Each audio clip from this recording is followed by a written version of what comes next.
Hello, my sisters and brothers. Some Americans think that by removing statues, Confederate flags, and racial stereotypes from food products has created a slippery slope.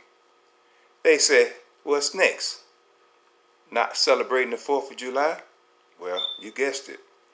That notion didn't sit very well with this brother you see right here.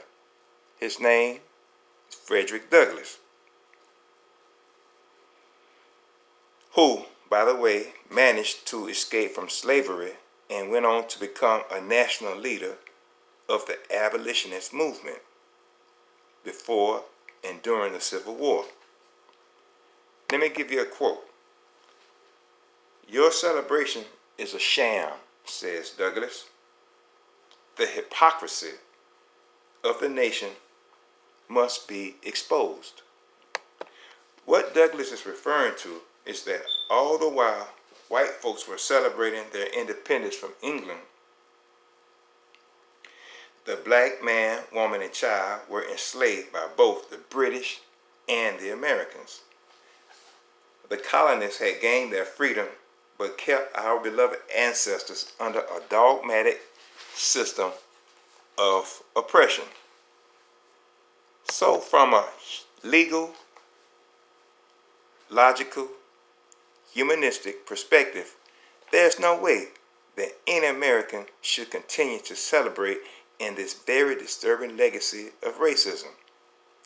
I know this is going to be a hard pill to swallow for both white and black people, because we have been programmed to promote this pagan ritual by going to the beach, eating them barbecued pork ribs, and enjoying fireworks after dark. Not only is this a watershed moment for the country, but for the entire world. But first and foremost, it's a time for white folks to reflect and be honest with themselves about how they have been treating the black race. No one, and I repeat, no one can question the loyalty of the black race to America or to the American flag. So please spare me the rhetoric and don't twist my words around and say I'm not patriotic like you did Colin Kaepernick. Listen here. If America would have listened to Kaepernick and joined him in the struggle against police brutality, George Floyd would still be alive today. America, why are you treating the black people with disgust when we fought alongside of you during the American Revolution to help secure your freedom from King George III? Case in point, a brother by the name of Paul Cuffey. Now get this, he was a devout Quaker. Hold up, wait a minute. You say he was a Quaker? Wait a minute. Quaker, ain't them the ones who make the oatmeal?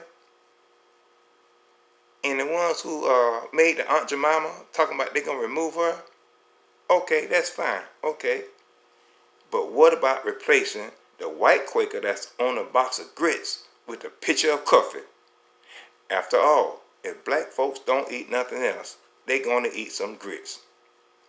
Especially on Friday. Fish and grits. Now, here's why Cuffey's picture should be on a box of grits. Cuffey delivered urgently needed provisions to the colonists at Nantucket by navigating through a naval British blockade on a small sailboat. Not only could Floyd not breathe, but he couldn't see as well because racism has fermented and made life very bleak, very dark. Moreover, he couldn't breathe because no fresh air is coming into black communities such as Overtown, Brownsville, Liberty City, here in Miami, Florida.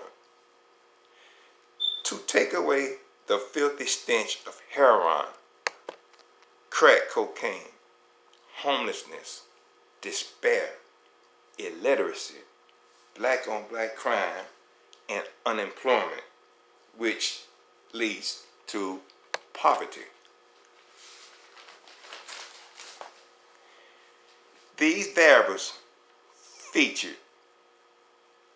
factored in, constitute starvation, which equates to the demise of the black race. I enjoy reading the Bible, especially the Catholic Bible, even though I'm not of the Catholic faith.